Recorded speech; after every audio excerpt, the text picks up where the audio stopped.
afternoon, everyone. Some brief comments before we get started.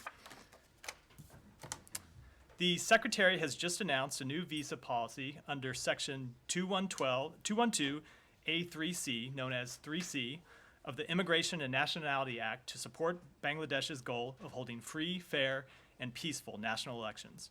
Under this policy, the United States will be able to restrict the issuance of visas for any Bangladeshi individual believed to be responsible for or complicit in undermining the democratic election process in Bangladesh.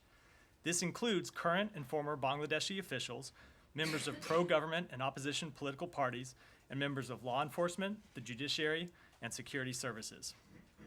Actions that undermine the democratic election process include vote rigging, voter intimidation, the use of violence to prevent people from exercising their right to freedoms of association and peaceful assembly, and the use of measures designed to prevent political parties, voters, civil society, or the media from disseminating their views. The holding of free and fair elections is the responsibility of everyone: voters, political parties, the government, the security forces, civil society, and the media. And our message today to the people of Bangladesh is that we stand behind you, we stand behind free, fair elections, and we are announcing this policy to support democracy in your country. And with that, Matt? Well, that's it? I thought you said you had a couple. A couple of comments, not a couple of different sets of A comments. couple comments on the same subject, okay. I'm well, gonna try as a policy. I won't promise it to not do more than one okay. set of remarks at the beginning of every. All right, well, I didn't really have anything. I was just coming in for the entertainment. Leon? But no, hold on. But since we began with this Bangladesh thing,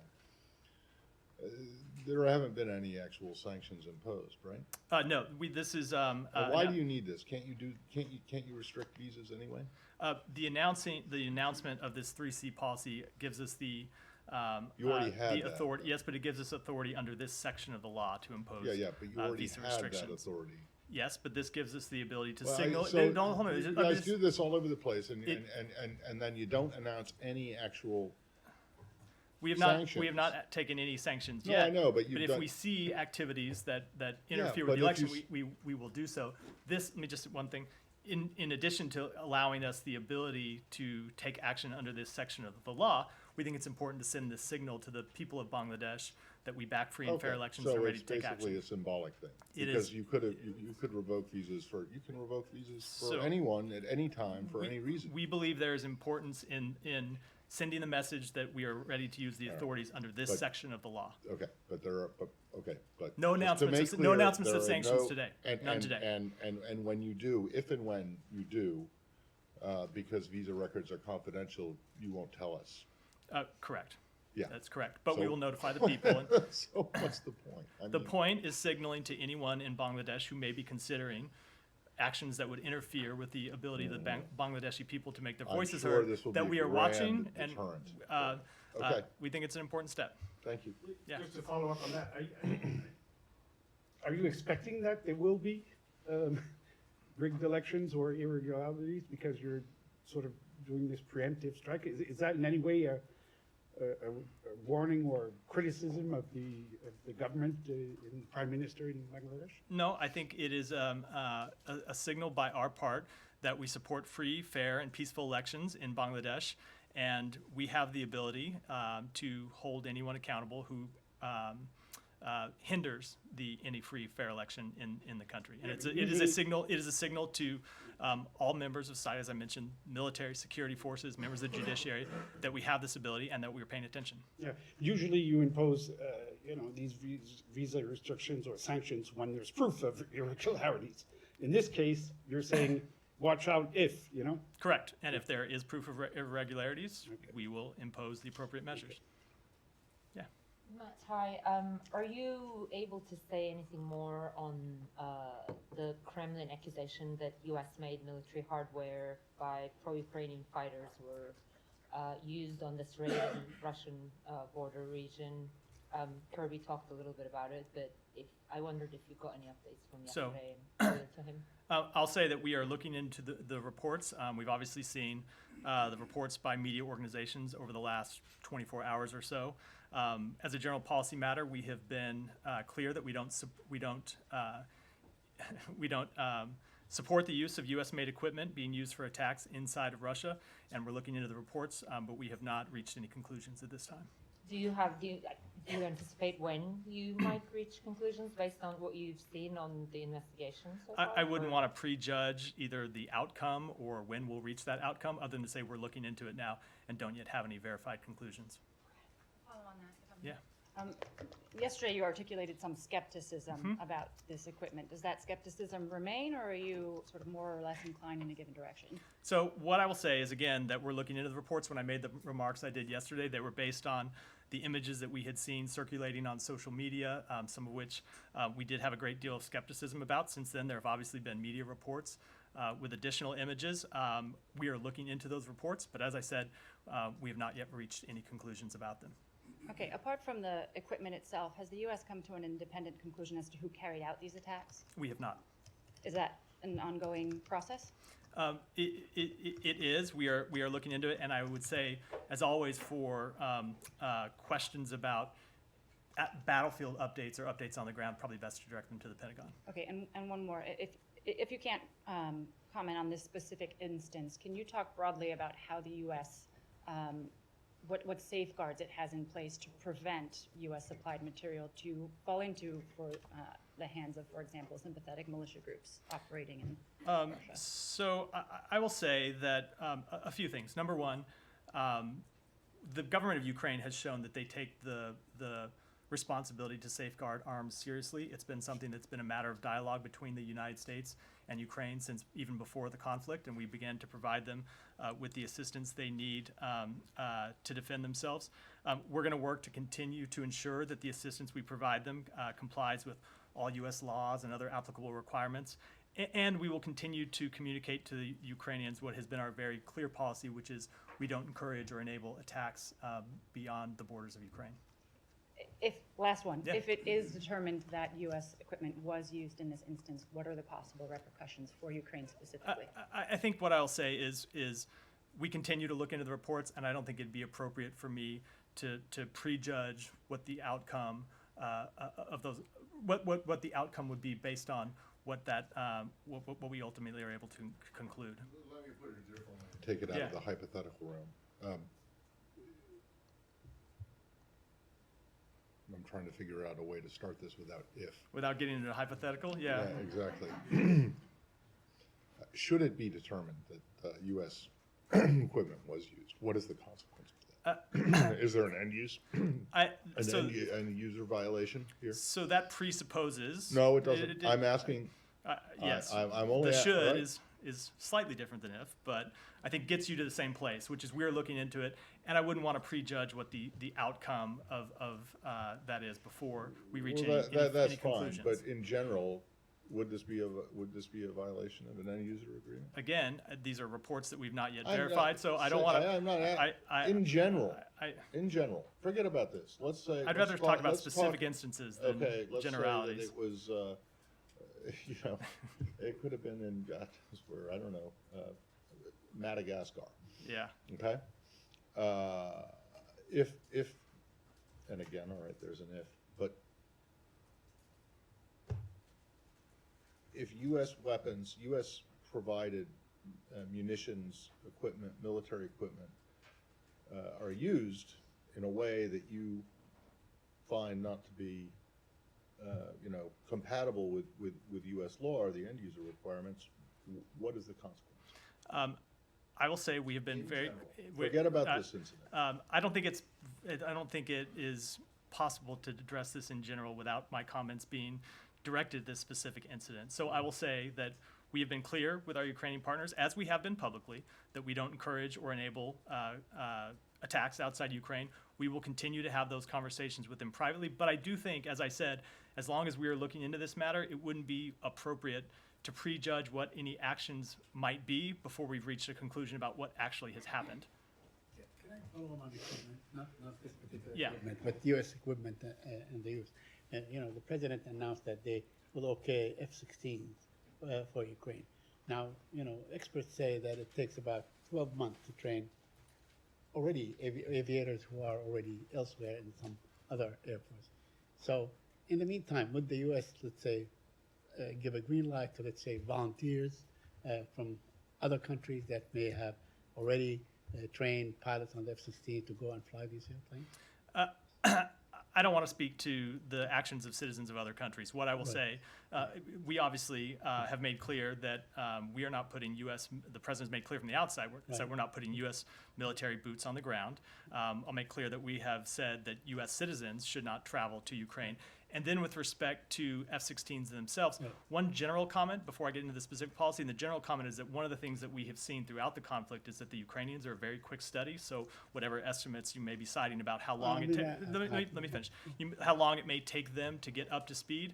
I wouldn't want to verify that assessment through my answer, other than to say that they have been very quick at getting up to speed and in being able to operate the equipment that we have provided to them. The second thing I will say, stepping back, is that as the president has made clear, we are going to begin training Ukrainian pilots on F-16s. We're going to work with our partners and allies both on the training and then on the ultimate provision of F-16s to the Ukrainian military. Yeah, in the interim, if let's say Polish volunteers. I'm not going to speak with respect to volunteers from other countries. Before we move on, anything else on Russia? Go ahead, Alex. Same region. Yeah, if it's not Russia, Ukraine, let's do Russia, Ukraine. We'll do elsewhere in the region before we come back. Please come back to me later on. Alex, I could never not come back to you. Go No, ahead. I mean, I was actually going to ask about Russia, Ukraine. Understand. Go ahead. So, in your comment to the provisions, you said it is. I don't think it's possible to address this in general without my comments being directed to the specific incident. So, my question is: are there any provisions on our defense articles provided to Ukraine, or not? We have been very clear with the Ukrainians, as we have been publicly, that we do not encourage, we do not enable, we do not provide U.S. assistance with the purpose of enabling attacks outside Ukraine. And then also, Yeah. So the Pentagon has yesterday said they have not authorized Ukrainians to transfer any of the defense articles to any other groups other than the Ukrainian military. And it appears that, I know you don't have specifics on this specific case, but it appears that there might be some diversions. Are you confident that there are no diversions of the U.S. military assistance in Ukraine? I don't think I want to get into questions of what appears to be true while we're looking into the specific matter. As I've said, we have a number of safeguards in place. I would refer to prevent the transfer of equipment from our Ukrainian partners to others. I will leave it to the Pentagon to speak to the specifics of those, and again restate our overall policy, which is to not encourage or enable attacks outside Ukraine. Okay, Alex, I'll come to you next. Yeah. Ukraine says that Russia planned to abduct more children under the false pretext of medical examination. I know we discussed that on different contexts yesterday. Before I ask that, do you have a chance to develop around what you told us yesterday about the Moscow meeting between the UN official? Yeah, and I am glad you Volker mentioned. Moore? I am glad you mentioned that, because yesterday when you asked me, we had seen the reports of the meeting. We had not yet confirmed it ourselves. We have now confirmed that meeting in the last 24 hours, and I will say that we are deeply concerned that a senior UN diplomat met with a fugitive subject to an ICC arrest warrant for committing war crimes against children. Such conduct undermines our shared commitment to protecting children in conflict zones. As we have said before, and Alex, this goes to, I think, the broader question you were going to ask, Russia is forcibly deporting children from Ukraine. They're denying parents and legal guardians access to those children, giving away children and giving children from Ukraine Russian passports in an attempt to take away a part of their identity. Children are among the most vulnerable groups. They must be protected, especially in times of war, and we continue to call for accountability for war crimes. Thank you. My second topic on this, the Secretary today spoke with NATO chief and discussed Ukraine, who apparently made headlines early this morning by saying that Ukraine's membership bid is not on the agenda before the end of the war. I'm just wondering, do you guys share that viewpoint? So I will let the NATO Secretary General speak for himself. I did see that one of the things he said, which is just an obvious statement of fact, that accession to NATO for any country requires the unanimous consent of all 31 NATO members. That's an important fact to keep in mind. And with respect to the general question, I will say what we have said for some time, which is we remain committed to NATO's open door policy. We made that clear before this conflict began, when Russia was very much objecting to open door policy. We stood behind it, said it was an important principle to protect.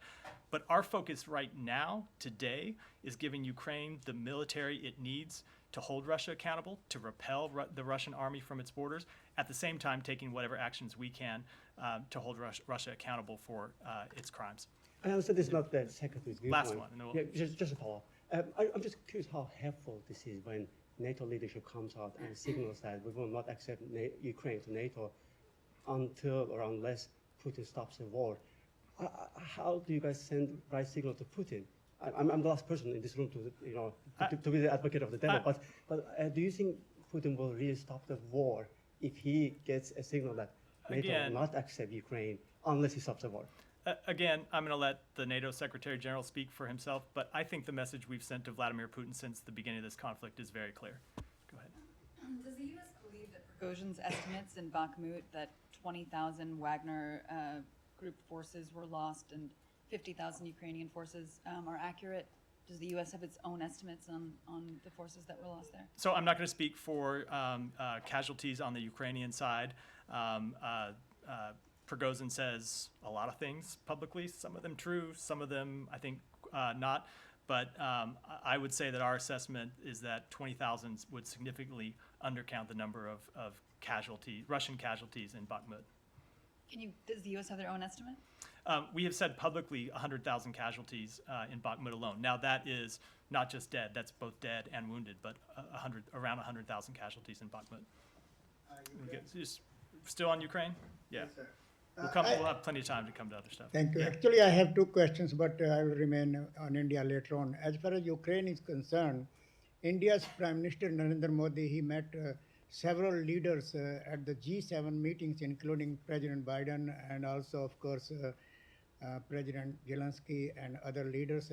You think when he arrives in Washington next month, because he has spoken in the past about the war between Russia and Ukraine, that India could be, or Narendra Modi, Prime Minister Narendra Modi could be the one who can break the ice or mediator. You think he can play a role when he comes to Washington after meeting, when he meets with the Prime Minister, President Biden, and of course the Secretary of State and other leaders? So I would say, without giving too much of a preview of that trip, which we will do as the state visit gets closer, certainly the war in Ukraine will be one of the topics that is under discussion. It's been one of the topics that's been under discussion in previous meetings with Prime Minister Modi, as it is in just about any conversation we have with a world leader at this time, or has been the case for the past year. So, May I have one on India, please? yeah. After almost 2 years of gap with the U.S. ambassador was not in India, and now finally we have Ambassador Eric Garcetti, and he's already almost a household name because visiting many places like Mumbai and Prime Minister Modi's home state Gujarat and others. Now my question is that also he's very much thrilled about the Prime Minister's visit to Washington. I'm sure he will be arriving with him here. My question is now, what would be his main mission in India after, as I said, that after 2 years we didn't have any U.S. ambassador, and people in India were really worrying that because of the missions in around the country, including Delhi, visa and immigrant visas and all that, people were waiting and still waiting that maybe ambassador will break the ice as far as visas are concerned. Well, let me say, first of all, I've seen some of the video and other coverage of the reception Ambassador Garcetti has received in India, and we've been quite heartened by it. I will say generally that our partnership with India is one of our most consequential relationships. We work with India closely on our most vital priorities, and we expect Ambassador Garcetti to be able to deepen the relationship between our countries and work on these matters of shared concern. And then I will just say specifically with requests as it pertains to the visa issue, which you pointed out, that our consular teams, we obviously recognize that it's an area of concern, and our consular teams have been making a huge push to process as many visa applications as possible in India, including those in visa categories that are key to the bilateral relationship. It is a top priority for our government, and I know it's a top priority for our embassy in the country. Thank you, Mr. Sir. Go ahead. Thank you. Yeah. One question on Pakistan and one on Afghanistan. On Pakistan, Elon Musk satellite company Starlink is trying to get the rights for landing rights of satellite.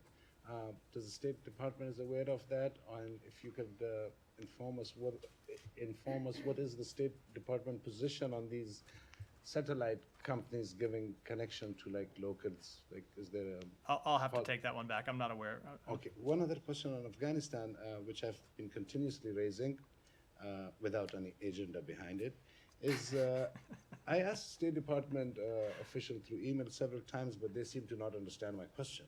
So I'm going to try you now. Out of the 100,000 Afghans that the U.S. has brought to the U.S. after the withdrawal, how many of them are detained? By detained, I mean how many of them, despite having the translator permission and stuff like that, how many of them are being investigated or their applications are being under review, like continuous review? I would refer you to the Department of Homeland Security for that question. One similar question. What would be the status of those people if there are? Again, for questions about people who have arrived inside the United States as it pertains to their immigration status, it's really a question for the Department of Homeland Security. Go ahead. Thank you, Matt. I'm a little late. I was looking for you. I smiled when you came walking in the door. I'm a little late. I don't know if any of my colleagues asked that question. Thank you for this announcement. They did, but please go ahead. For a neutral election in Bangladesh, free, fair, and credible, obviously. So all Bangladeshi political parties, civil society groups, everybody is asking for a election under a neutral caretaker government, which was in Bangladesh. But this government is the amended constitution unconstitutionally. So I'm wondering if US is urging go for a neutral caretaker government to holding a free, fair election. I think what we will say is Prime Minister Hasina has committed to supporting free and fair elections. We share his support for free and fair elections, and the policy that we announced today is designed to support those efforts, as well as the efforts of the Bangladeshi people to having elections where the Bangladeshi people can choose their leaders. And I will say, lastly, as friends, we have expressed our concerns where we see actions that undermine democracy and human rights in Bangladesh. You got to take it. You got to let someone else take a turn. Saeed. Yeah. Israel, two quick questions. The Israeli Prime Minister, Mr. Netanyahu, vowed that he will have the broadest possible coalition supporting the judicial reforms and so on. I know there's been a stated position in this administration that is not in favor of such reforms. Would the U.S. go along if there's a broad-based coalition that agrees to these reforms? Well, what we have said before, both privately and publicly, is that fundamental reforms like this do require a broad basis of support to be durable and sustained. The president has been clear with Prime Minister Netanyahu that he hopes that he will work to find a genuine compromise.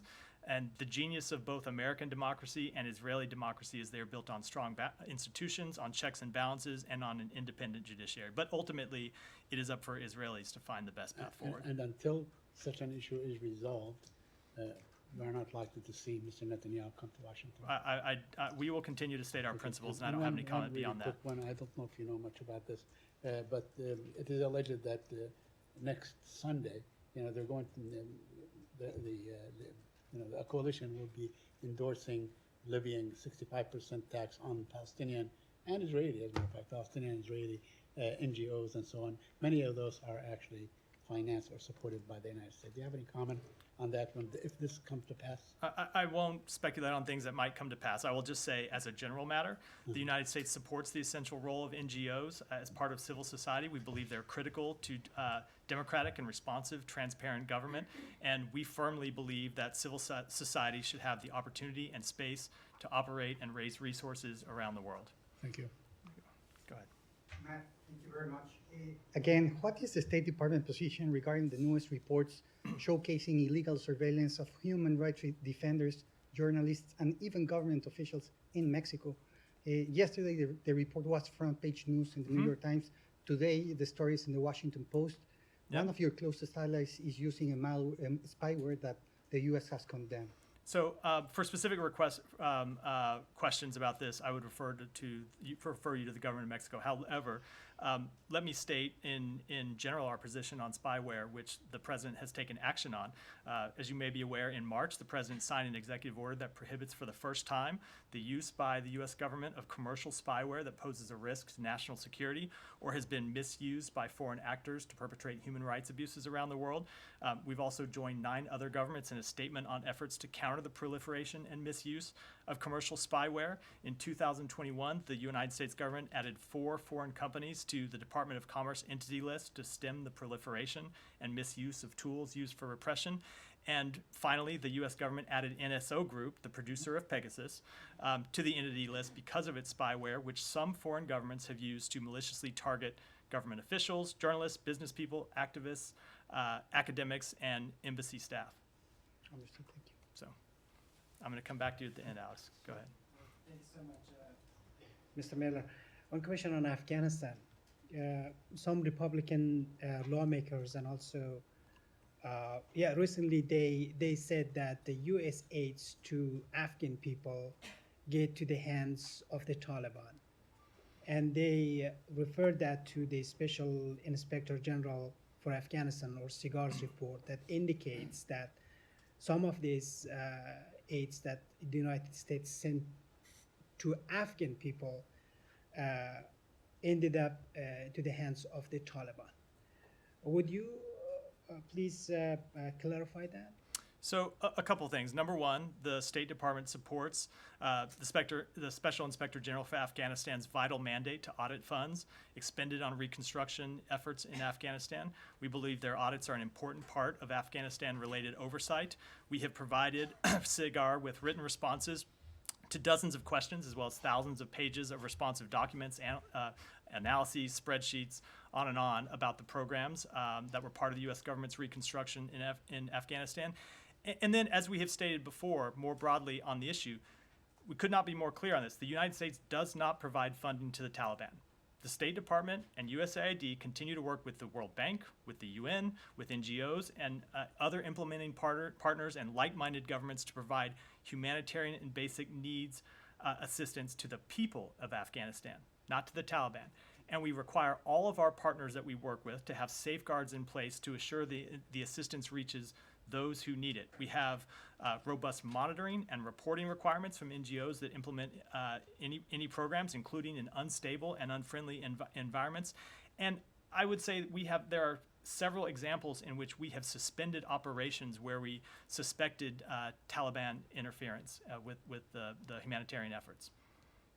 Sorry. Yeah. So can you make can you give some details about those specific aids that were suspended? Were we suspended? Sure. Yes. We have suspended operations in Ghor province following evidence of continued attempts by the Taliban to divert assistance. The World Food Program has halted distributions in 2 districts of Ghazni province from January to April when local officials attempted to interfere in distribution. In April, another U.S. Government partner suspended activities in Uruzgan province after the Taliban issued demands to provide transportation support to Taliban representatives and otherwise interfered in staff recruitment processes. So we have been very clear. We do not provide funding for the Taliban, and we have very strict monitoring and compliance processes in place for the partners with which we do work. Thank you. Go ahead. You might have seen the report of Wall Street Journal that South Korea is proceeding the plan with the United States to transfer artillery rounds for Ukraine via United States. So do you have anything to provide to us about this ongoing diplomatic discussion between United States and South Korea? As usual, we will keep the subject of private diplomatic conversations private, but the United States has led a worldwide effort since before even the onset of this conflict to secure assistance from our partners and allies around the world to support the Ukrainian military and support the Ukrainian people in defending ourselves. It's been a top priority for this, but for us, but I wouldn't want to speak to our conversations with any one country. Thank you. United States and Brazil just signed joint statement on a joint action to eliminate racial and ethnic discrimination. Ambassador Brian Nichols is in Brazil, where he met with Brazilian officials, including the Minister for Racial Equality, Aniele Franco. How United States and Brazil effectively can work together in this joint action to eliminate racial discrimination? If you So- could address that. So I will say that the long-term strategic relationship between our two countries is vitally important to us. We work together on a number of important issues: climate change, safeguarding food security, social inclusion and democracy, tackling disinformation. But promoting racial equity and justice is one of those shared priorities, and we look forward to continuing to work with our Brazilian partners on it. Just a follow-up, this joint statement was released just days after a case of racial discrimination involving a famous Brazilian soccer player, Vinicius Junior, in a match past weekend in Spain.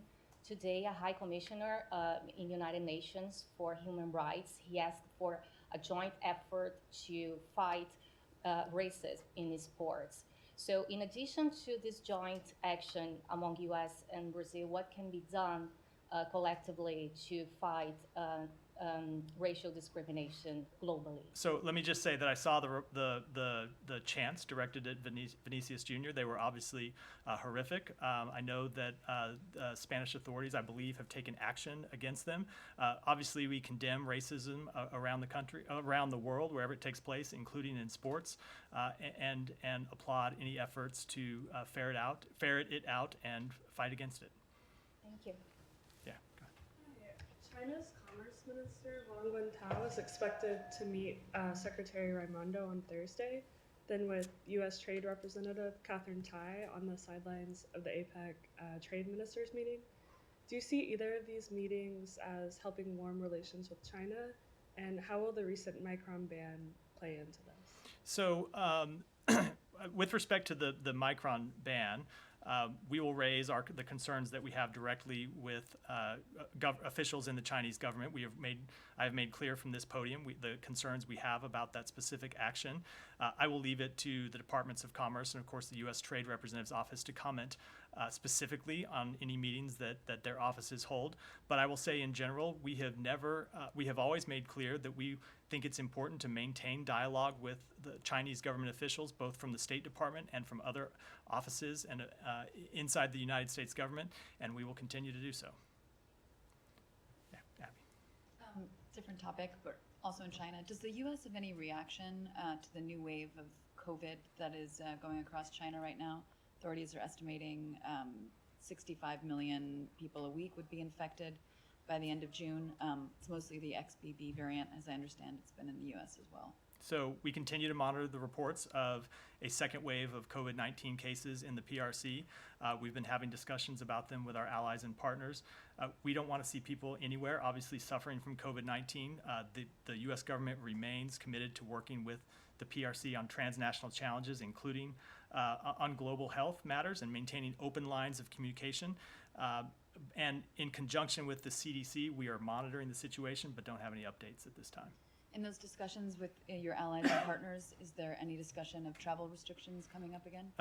We continue to monitor the situation and in conjunction with the CDC, who we consult with before updating our travel guidelines, but I don't have any announcements to make at this time. Go. Yeah. Thank you. I know yesterday you've been asked this question about the central bank governor in Lebanon, but he's been investigated now from 6 European countries, and this is the second warrant arrest from Germany after France. What's your position on this? Not on the election of the new governor. Do you support his extradition? You've been advocating for reforms in Lebanon, and the investigation is for money laundering and other things. I'm not saying he's charged with this, but he's under investigation. What's the U.S. position on this?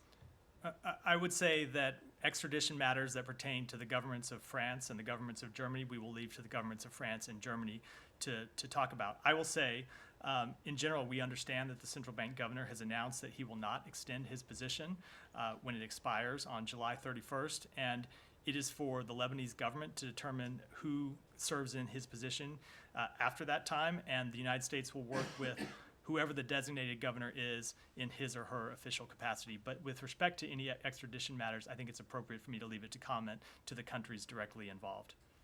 Go ahead. No, go ahead. No, I'll come to you next. Yeah, go ahead. Thank you. I have a question on Ukraine and one on Georgia. Former NATO policy chief Fabrice Toutier said in an interview recently that the United States can become the main guarantor for all the security agreements on Ukraine following the conflict. Is the US ready to become the guarantor? I don't think it's appropriate to speculate about the end of this conflict while the Ukrainians continue to defend themselves against horrific Russian attacks against Ukrainian schools, against Ukrainian hospitals. As long as the Russian government continues to wage this brutal war against the Ukrainian people, we're going to support them in defending themselves and attempting to repel the Russian government from their borders rather than speculate about what may or may not happen down the road. And another question on Georgia. Can you explain why is the United States so concerned about direct flights between Russia and Georgia and not concerned about direct flights between, for example, Russia and Armenia, Russia and Azerbaijan? Thank you. So I will say that many Western countries, including the United States, prohibit Russian aircraft from entering their airspace. That was a direct response to Russia's invasion of Ukraine. And we think that given that the entire Western community has distanced itself from this brutal regime for its actions in Ukraine, that now is not the time to increase engagement with Russia. Go ahead. Can you just update us, please, on the latest state of affairs about the Afghanistan Descent Channel cable? I understand the chairman and his ranking member reviewed it yesterday. The chairman would still like access to be granted to the full committee. Is that a compromise that the State Department is willing to strike? So the chairman and the ranking member did come in yesterday and review the cables. You may have seen that both the cable and Secretary Blinken's response to the dissent cable. You may have seen that ranking member Meeks confirmed publicly what we have said all along, which is the summary and the briefing that we had given the committee beforehand accurately represented the contents of the underlying cable.